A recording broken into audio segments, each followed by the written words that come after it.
Hi, I'm Alex. I am just regular 18-year-old girl just trying to get through life, except I experienced a pretty traumatic event back in October of 2019.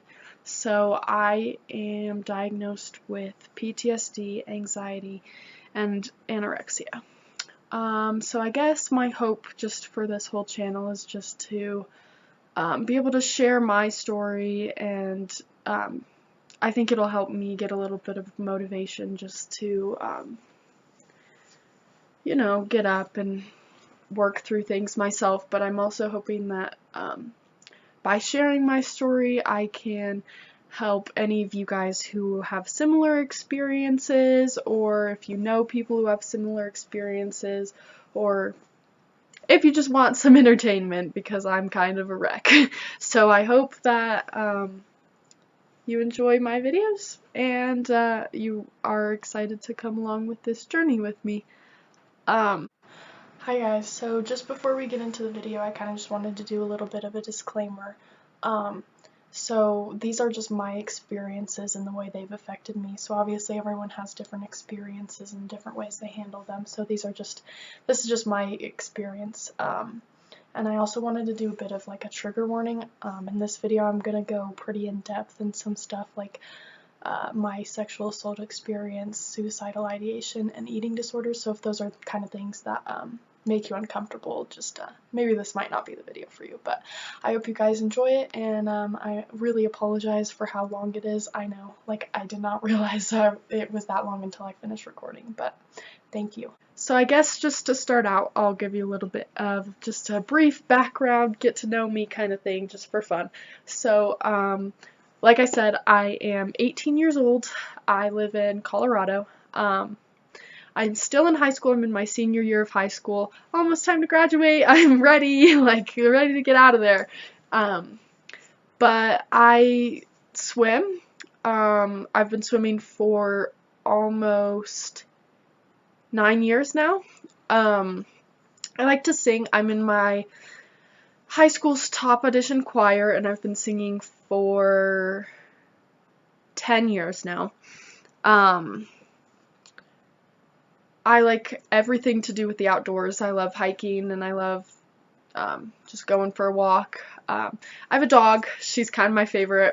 She'll probably be on this channel a lot because she's adorable. I am involved with some Special Olympics Colorado stuff, so like unified sports, and I do the polar plunge every year, so that's always fun. Yeah, so I guess that's kind of me in a nutshell. After I graduate, I'm planning on going to the University of Colorado, Colorado Springs, and getting my nursing degree. So yeah, just a little brief get to know me kind of thing. Hope that was a little bit exciting, I guess. So I guess to start off, I guess I'll just go through kind of what has happened in the last couple of months, just so that everybody just, like, this will just be a start out video, just to kind of like get the idea of, what's going on. So back in October, on October 25th, 2019, I took a class. This class was a pre-nursing, or like not a pre-nursing, a healthcare profession class. So it was called Intro to Healthcare. And so it was all high school students from my school district, so we weren't all from the same high school. And we would go around to, each of us was assigned a hospital, and so there were probably like 8 or so other kids that were also assigned to my hospital that I was like shadowing people in. And so each of us are split up individually at a different rotation. So there were things like radiology and surgical technician, pharmacy tech, just a whole bunch of different like parts of the hospital and healthcare. So on this particular Friday, my rotation for the day was CNA, which is a certified nursing aide, if you don't know. So each student goes like by themselves to shadow one person that like works at the hospital. So this class runs from like 7 in the morning to 9. So I wake up like I normally do, get ready. Me and my best friend take that class together, so we actually carpool to the hospital. We used to carpool to the hospital every morning. So I get up, I get ready, she's on her way, and she always got Chick-fil-A, so we'd always have Chick-fil-A in the car before we went. So she gets there, we drive up to the hospital together, we're just hanging out like we usually do. And so then it's time for us to go on our rotations, and so I go and I meet like the CNA that I'm shadowing that day, and we kind of just start like working a little bit. And I just, because for this class, since we're high school students, we don't actually do any of the things, like we're not hands-on, we just watch. So I just watched him do some little things around the hospital and help patients and just, you know, the regular things that he does for his job. And then after he had done that, he had mentioned to me that it was a pretty slow morning and that he usually does a lot more work, but there's not very many patients, so he doesn't have very many responsibilities this morning. And so we kind of just sat down and were talking, and I was trying to ask him like some questions about his job, and this is kind of the point where I realized something was a little bit off, I guess, because he was not interested whatsoever in telling me about his job or what he, like, how to get into it or anything like on the professional side of this rotation. All he was interested in was just asking me about my personal life and like what I like to do and what I have, like the plans I have coming up and all of that stuff. So I started just feeling a little bit uncomfortable just because I was like, this is not what we're supposed to be doing. Like, I'm just trying to figure out what you do for a job here. And so then it quickly became him like getting closer to me and touching me in ways that I had not asked for or consented for. And so that was a lot of bit uncomfortable. And so at that point, he had to get up and go help another patient. And then we actually went down to the cafeteria because he was hungry and needed to get some breakfast. So I just went with him to go do that. And then when we came back, he had gone into the like the staff lounge to eat, and so we went in there and it was just the two of us, and at this point I was feeling incredibly uncomfortable because there was no one else in like the area for like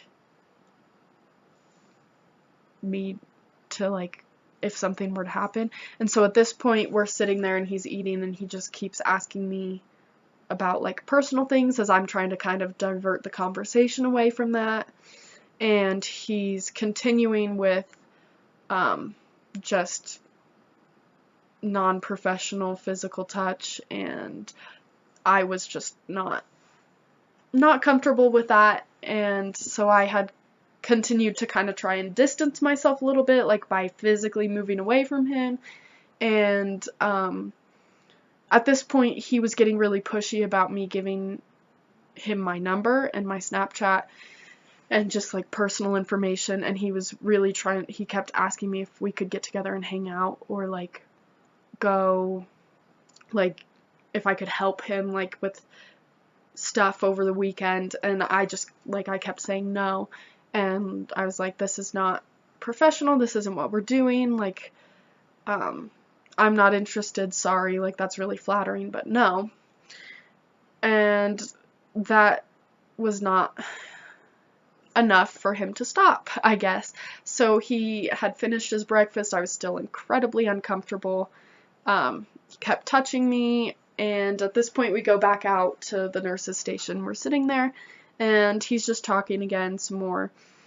And at this point we're sitting in like the nurse's station in like rolly chairs, and so we kept like rolling his chair closer to mine, and he'd like touch the like my thigh or like like stroke his hand through my hair and stuff like that, which still didn't like didn't say he could do that, didn't ask for that, didn't want that. So at this point, I actually verbally was saying no to him and asking him to stop, and still physically moving away from him.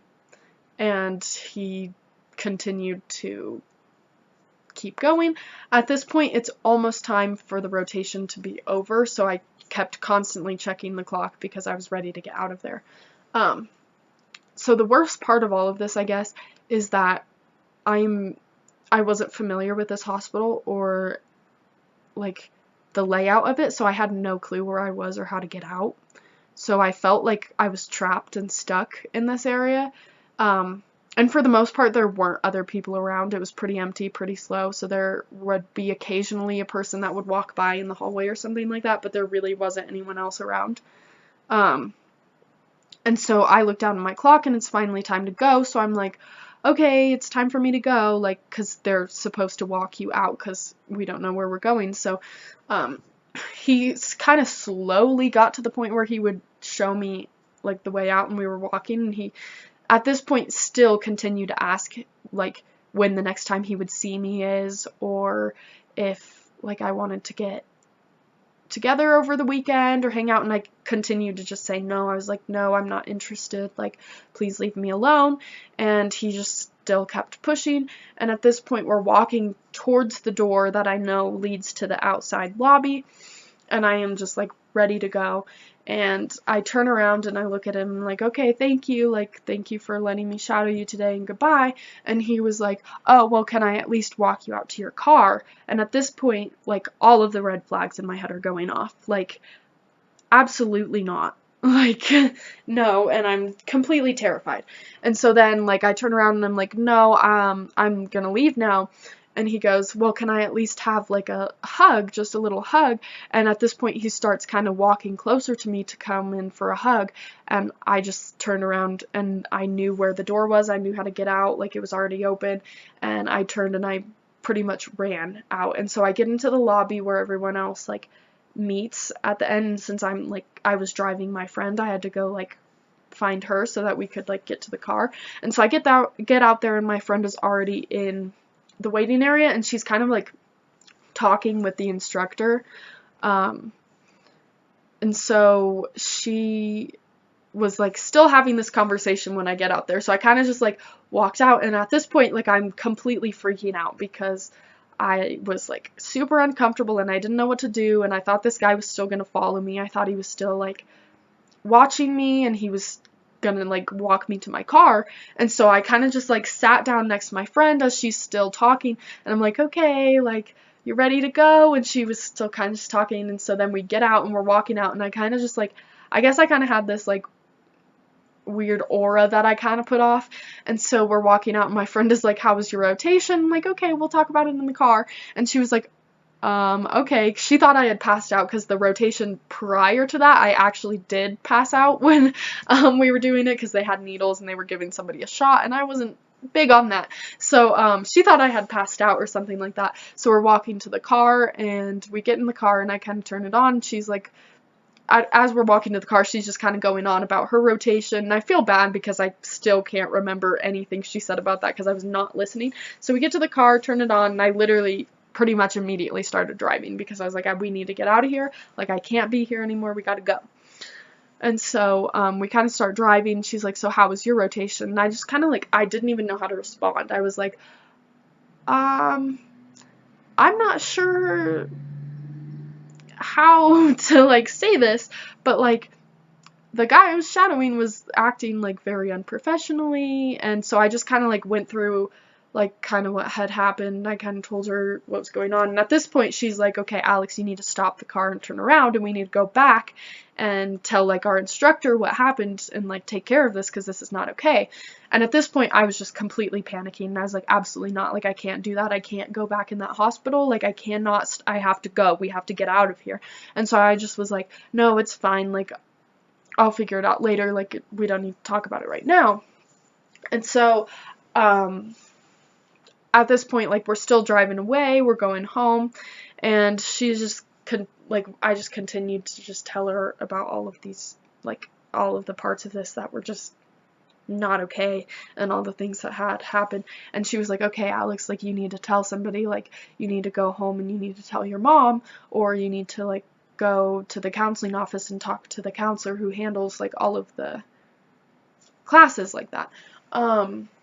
And I was just like, yeah, okay, like, whatever, it's not that big of a deal, because at this point, I still, like, hadn't fully processed what had happened. Like, I knew I was scared, and I knew I was uncomfortable, but, like, it just didn't seem real at this point, and I was like, okay, it's fine, like, whatever. And so I get home, and, so my friend leaves, she goes back to her house, because she doesn't have class for a couple more hours.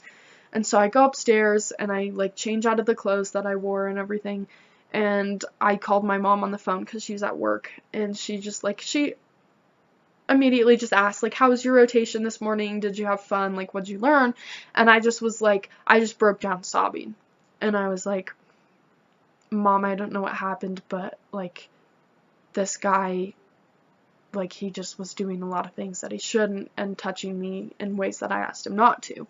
And at this point, my mom kind of went into, like, a panic, and she was like, okay, you need to go to the school, and you need to talk to that counselor, because, like, you need to let someone know this is happening. And I was like, okay, like, I'm almost ready, like, I'm about to leave the house, I'll go to school, and I'll stop by there first, but, like, I have class, so I can't stay for very long, because I didn't, like, still at this point, it hadn't set in how serious this situation was.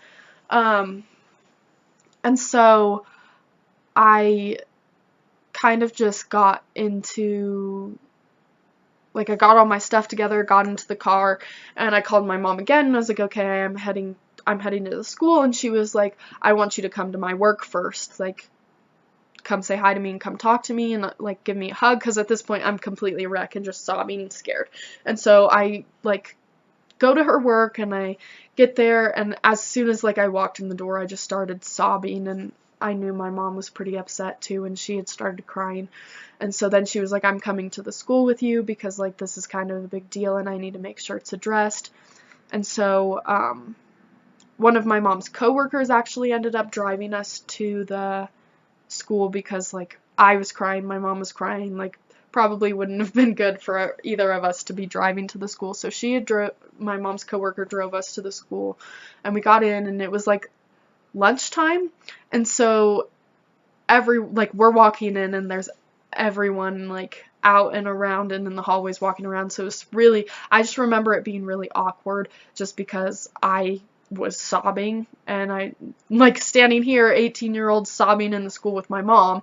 And so, like, it obviously drew a lot of attention. So we went into the front office to, like, the front desk lady, and my mom was like, we need to talk to she was like, I don't know who we need to talk to, but we need to talk to someone right now. Like, my daughter was sexually assaulted by a CNA in her class that she was taking for this school.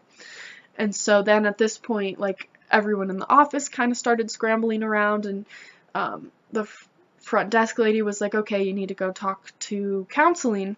And so she walked us down to the counseling office, actually, and we went in there, and my mom was like, we need to talk to this counselor right now. Like, this is important, this is urgent. And I just remember first being, like, really embarrassed, because I was like, oh my gosh, Mom, calm down, like, don't yell at the lady, like, she's doing her best, she's trying, you know. I was like, okay, calm down, it's not that serious. And so then we're sitting there in the counseling office waiting, and I'm just, like, a wreck, sobbing. And so there's other people in the counseling office, and I just remember it being super awkward, because I was like, oh my gosh, everyone's watching me, like, I'm sobbing right here, and everyone's gonna wonder what the heck is going on, and, like, why I'm here. And so then at this point, one of the other counselors walks in the office, and she was like, I was in the front office when you walked in, and I kind of heard what was going on. Do you want to go ahead and, like, step into my office while we wait for the other counselor? Just so that you're not, like, out here in the open with everyone else. And I was like, yes, that sounds perfect. So we go in there, and I'm just, like, sitting there just kind of losing it and sobbing. And so then at this point, the other counselor is done with whatever she was doing before, and so both of the counselors are in the office with me and my mom, and I pretty much just had to go through, like, exactly what happened, and just, like, trying to give a description because I didn't really know this guy's name and just like all of the details and everything. And so at this point, the counselor says, okay, I'm going to go grab the school resource officer, talk to him, see what we need to do next. Like, you just sit tight. And so it felt like forever before she came back, but I know it was probably only like 5 to 10 minutes. So she came back and she was like, so the officer needs you to go down to the police department and like fill out a statement, and like do a report.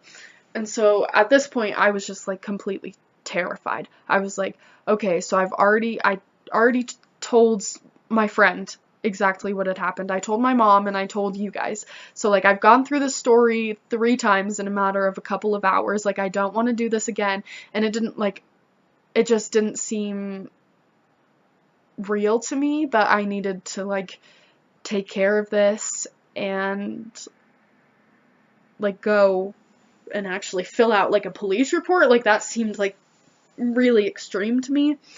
And so my mom like ended up driving me down to the police department, and we walk in. At this point I'm 17, so I'm not an adult yet.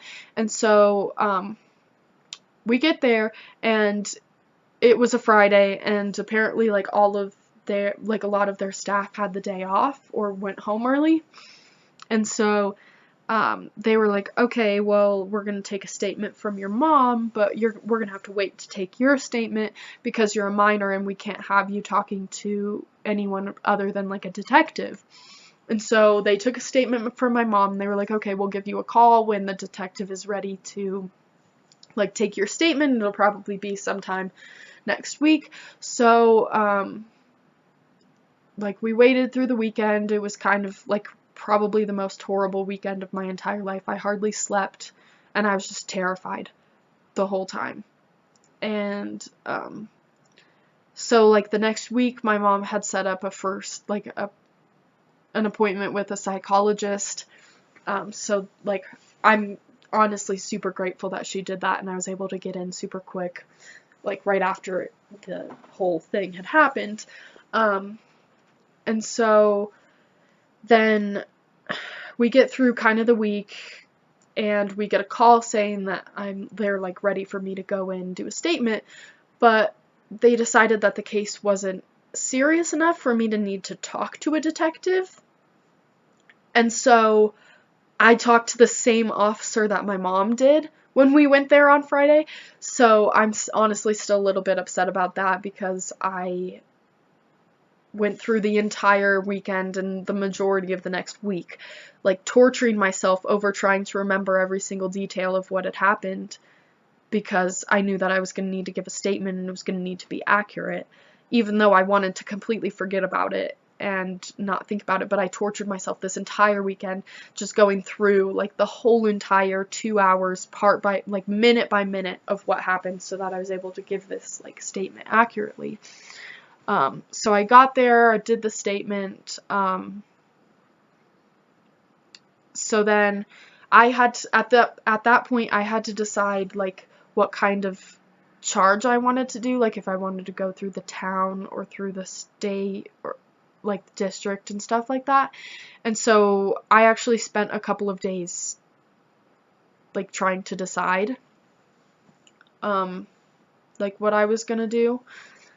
And ultimately I ended up deciding to go through the state, because if it went through like the town, I don't know if it would have affected like his license or ability to like work in that field, which I still actually don't know if it ended up affecting that at all. So I don't know. So then like he was served like court papers and had a court date and everything, which was honestly just kind of a disaster. So that was about a month after, or a little over a month after everything had happened. So in the time span between the two of these, like between the actual event that had happened and the court date, there was a whole bunch of stuff that went on. So, because it was quite a, I don't know, the first semester of senior year seemed like the longest semester of my entire life. So I had gone to camp, like we do like a camp thing for my school once every semester, and I actually had my swim coach, he goes to this camp, and he's like one of the teachers that goes, and he was really pushing me to go to this camp, probably for like the whole semester. And so like it was a couple days before like the registration for camp ended, and he was like, hey, I think you should go to camp. And I just remember taking out like a piece of paper and writing down a note and telling him like what had happened. And I was like, yeah, I don't think I should go to camp, like I'm kind of a wreck. And I just remember him saying, no, I think you need to go to camp even more now, like this is important, and I think you're gonna get a lot out of it. And I was like, okay, that doesn't make a lot of sense, like I'm kind of a disaster. So long story short, I ended up going to camp, and it was probably like the best 2 days of my entire life. Planning on making a separate video about that just because it was so incredible. But anyway, it was really great. Met a lot of new people that I love and were just really supportive, and it kind of just changed like my whole outlook on my life and everything. And so then a few weeks after that, I had my 18th birthday, which was fun, but at the same time, I don't know, like it was a little bit scary just realizing that I was 18 and I'm an adult, and like I felt like a big part of the case and what made it so like I guess like urgent to a lot of the like administration for the schools and everybody was the fact that I was a minor and he was an adult. So I guess it just scared me kind of knowing that I was an adult and I don't have that kind of protection anymore. Which, I mean, obviously still, like, sexual assault and things that happen like that are still not okay, even if both, like, parties are an adult, but it just felt like kind of like a layer of protection that was being, like, stripped away from me, which was kind of scary. And so then, a couple weeks after this, I had the court date, and so I remember going to the court, and, I was super scared because I was like, I don't know if I can actually see this guy in person again. Like, I was just terrified. And so we got in and we're walking around trying to find the courtroom that we're supposed to go to. And I actually never ended up seeing the guy there. Like, I don't know where he went. We ended up talking to, like, a victim's advocate, and the charge that we thought he was getting actually was different. So like we thought he was getting a sexual assault charge, but he actually ended up getting a sexual harassment charge because that, like, I guess it was up to the cop's discretion for what ticket he was going to write him, and the cop decided to write a sexual harassment charge instead of a sexual assault, which I'm still like super upset about. So I'm not really going to go into that because I'm still like really mad about that. So like I actually never saw him at court, or like I have no idea what happened, if he took, because they gave him a deal to like, he had to take a class within 90 days, like a better choices class, and then it would be like the whole thing would be erased from his record after he took the class, which is absolute BS, like, but okay, anyway, so I have no idea, like, if he took the deal, or, because I never saw him there, like, I have no idea what happened still, which I was a little upset about at first, I guess, but I am just really trying to move on from that and not really think about that part anymore. And so this court date was, like, the week before finals week, I think. And so the week of finals week, I remember just being still like super upset and disappointed about the way the court date went, and just it felt like the charge that the officer gave the guy, like, rather than the sexual assault charge, it just kind of felt like people weren't believing me. Like, they felt like it wasn't a big deal, like, because for me, it felt like the cop was on his side and trying to give him a, like, reduced charge, because, like, it felt like he just didn't believe me, which really sucked, and I'm still trying to get over that. But, so after that, it's finals week, and oh my gosh, I was just completely mentally and physically exhausted. We had 4 days of school that week. We didn't have school on Friday. And I remember Thursday night, I was just done. I was really done. So for like the whole week, I had stopped taking like my prescription, like antidepressants and sleeping meds and all that. I had completely just stopped taking them. Like, one, because I knew it would like make me feel bad. Like, I knew they would make me feel better. So I was like, I just don't even care anymore. I don't even want to feel better. I don't want to feel anything. So I just stopped taking them. And I kind of had got this plan in my head that I was going to use the prescription pills that I had to take my own life. So I decided, like, I was like, okay, now I'm not going to take them this week so that I can kind of, like, save up as many as I can to take so that, like, it has a better chance of working, I guess. And so I had kind of planned that on Thursday, December 19th, that I was going to take the pills and end my life. So,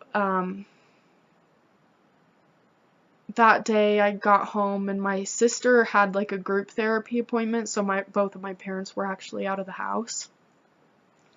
And I remember getting home and I got out all of the pills that I had, and I kind of gathered some other ones from around the house. And like I had gotten them out and I set them on the table and I filled myself up like a glass of water, and I had sat there for probably 30-45 minutes just staring at it.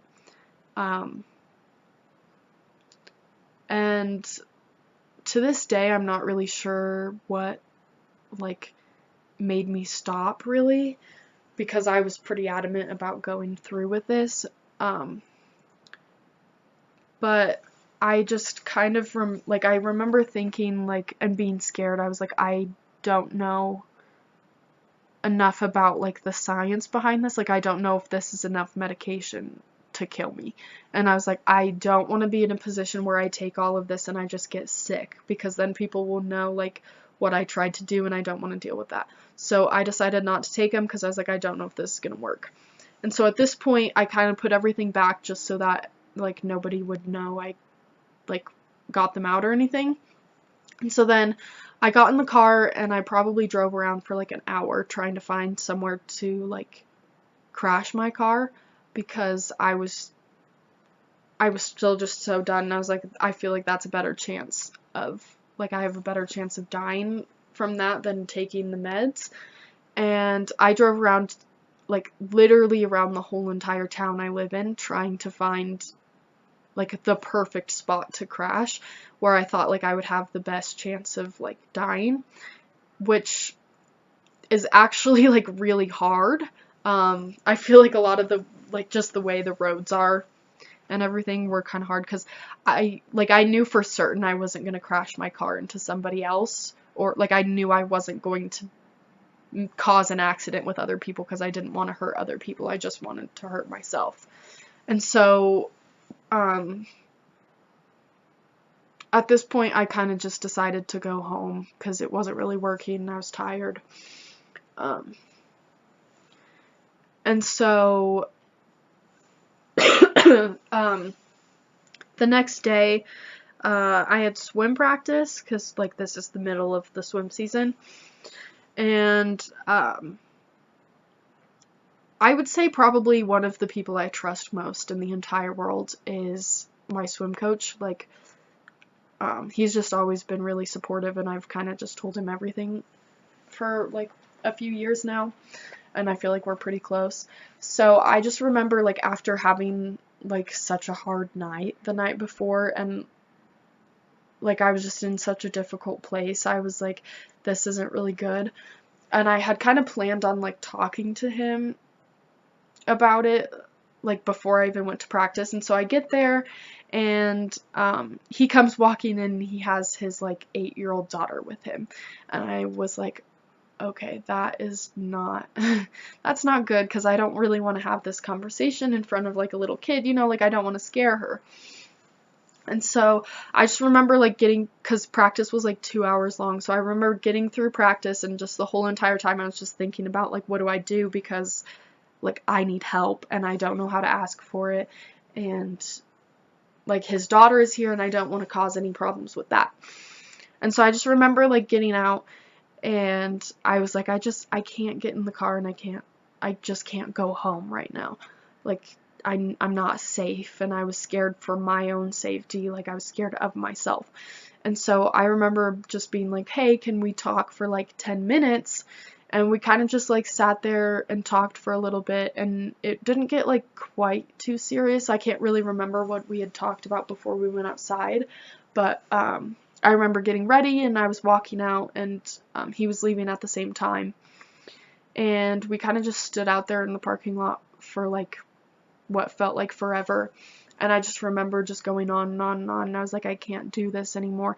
And I didn't really, like, specifically say what had happened the night before, or that I was, like, having suicidal thoughts or anything, because I didn't really want to be direct about it, and I was kind of scared to, like, admit it. So I kind of just, like, danced around it and was like, I'm just tired, and I can't do this anymore, and it's not getting better, and it's not going to get better.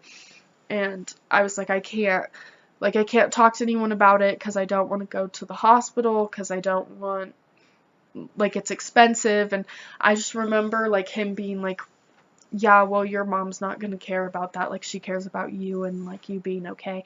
And at this point, like, his 8-year-old daughter is, like, standing there with us too, and I just remember her saying, she looked up and she goes, yeah, what's most important is that you're safe. And she just kept making small little comments like that, which honestly was just, I don't know, it was really impactful, just because of how young she was, and just to kind of, like, that like, I don't think she fully understood what was going on, but, like, she just, I don't know, it was really impactful just to hear her saying those things, which is kind of, like, silly, I guess. But so then I remember getting home, and I had actually set up, like, a appointment kind of thing over the phone with my psychologist, just because I was having kind of a rough week. And so she had called me pretty much, like, I don't know, 20 minutes after I'd gotten home, and I just remember, like, laying in my room just, like, freaking out. I was like, I don't know what to tell her, and I don't know, like, how honest to be, and I was just like, she had called, like, she was just asking how I was, and I was like, not super good, like, I'm not doing great. And I remember, like, really not being very honest with her. So I had gotten off the phone with her, and my mom had come home, and I kind of noticed that it was a little bit early for her to come home, because I was like, she's not supposed to get off for, like, another hour probably. And so I just thought, like, because I heard the garage door open, and I was like, okay, that's a little weird, whatever. And then pretty immediately I could tell that she was coming upstairs, and I kind of just had this, like, feeling in my gut that she was, like, coming to talk to me. And she had walked in, she just laid on my bed, and she was like, how are you? And I was like, not good, like, I think we need to talk, like, have a pretty serious talk. And she was like, yeah, I know, your swim coach, he texted me. And at this point, I just remember being, like, really, really, really, really mad. Like, I was livid that he had texted her, because I was like, okay, I have the situation handled, like, I was gonna talk about it anyway, like, and now, like, looking back on it, like, I did not have the situation handled, and if he had not texted my mom, like, things would have gone a lot differently, because I had already, like, not been honest with my psychologist when I was on the phone with her, like, 10 minutes before. So there's no way I would have been honest with my mom having that conversation if my swim coach hadn't texted her. But, like, I just remember in the moment being really mad, because I was like, I have the situation handled and I'm, like, doing fine. But, so at this point, like, my mom and I had just laid there, and she, like, just specifically asked me, she was like, do you feel like hurting yourself? And I just remember, like, I couldn't even answer the question. I was just sobbing so hard. Like, I've never sobbed more in my entire life. And it actually took, like, she waited for me to give her an actual answer, so it took me, like, 10 minutes, literally, to just get the words out that, like, I was. And so, I remember her, like, going downstairs and,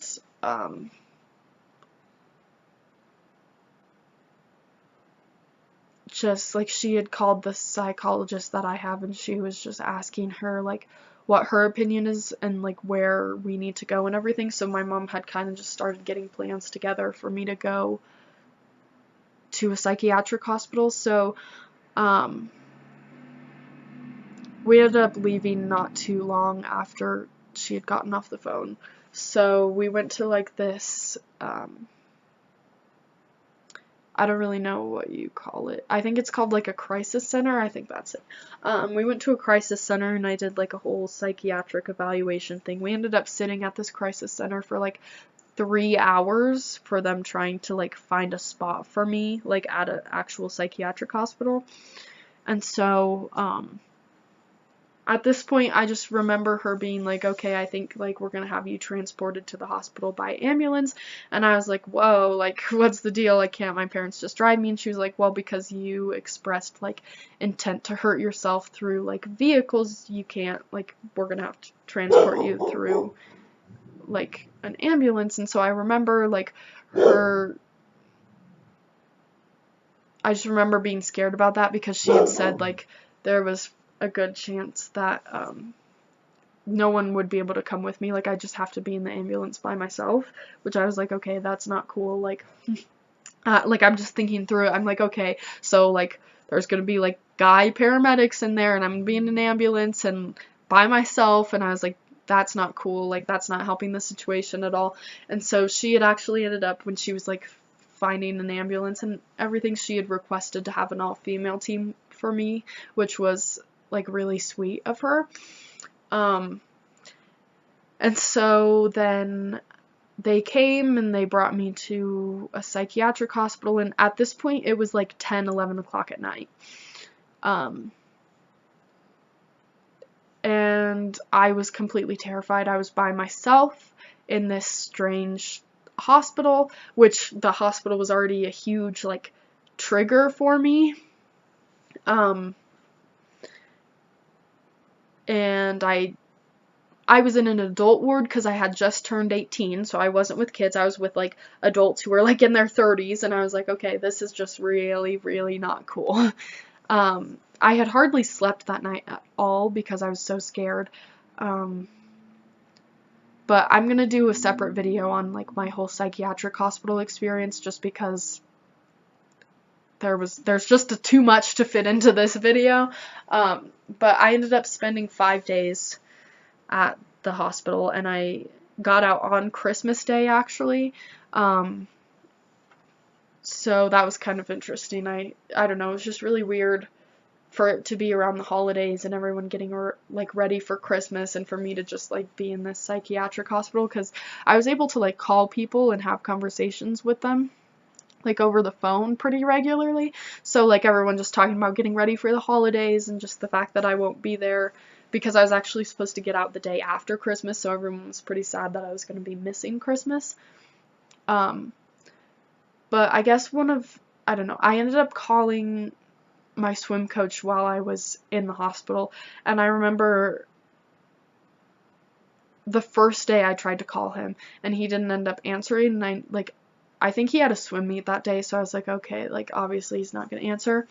But I just remember, like, calling, and my intent was to get on the phone and just yell at him, because I was like, this is ridiculous, like, now I'm here because of you. If you would have just, like, shut your mouth and let me handle the situation, it would have been fine. And I just remember, like, that was my plan. I was gonna get on the phone with him and just yell at him. But he didn't end up answering, so I called him back the next day, and at this point, like, things had happened, and I had kind of settled in a little bit, and he actually answered that time.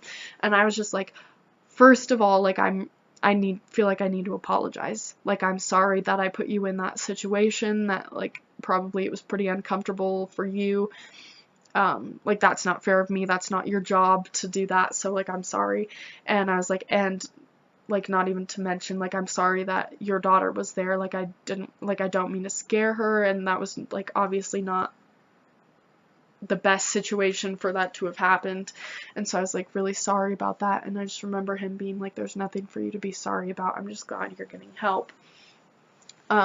So yeah, I ended up getting out on Christmas Day, and I don't know, it was really weird coming home after being in the hospital, because it just felt like everyone, well, not felt like everyone was watching me more, which was really uncomfortable.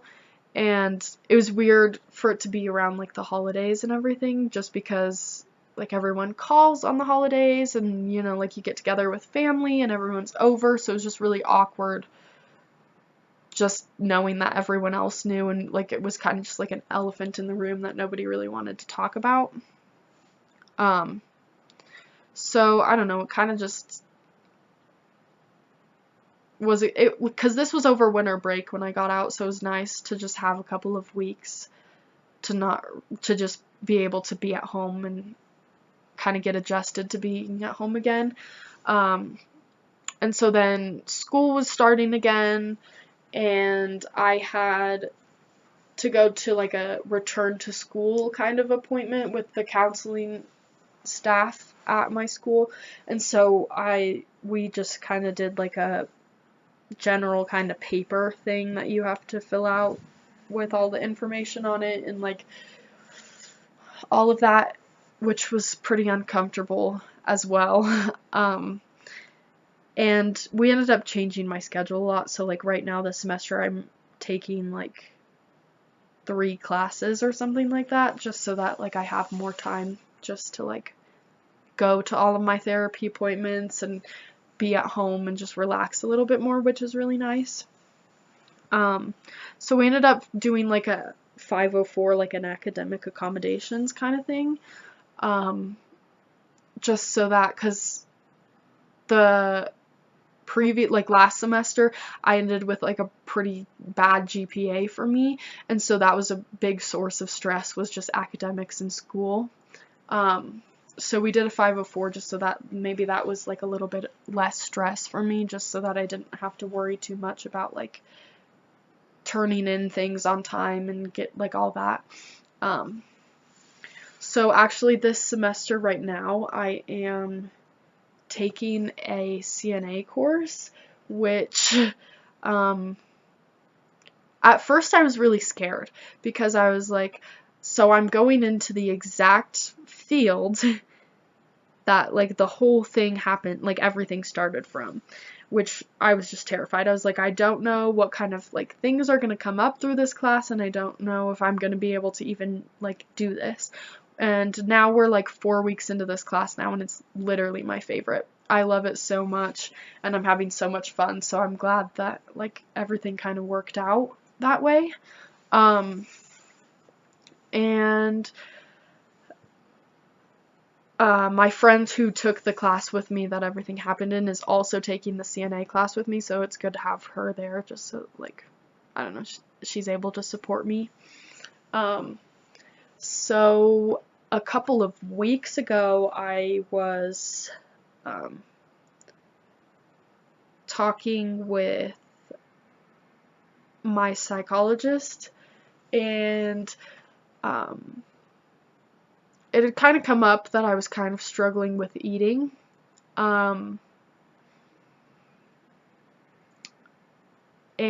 she had kind of said, she was like, I'm not really comfortable in doing this, like, this isn't my specialty, so I think you need to, like, see a specialist and go to the doctor and everything.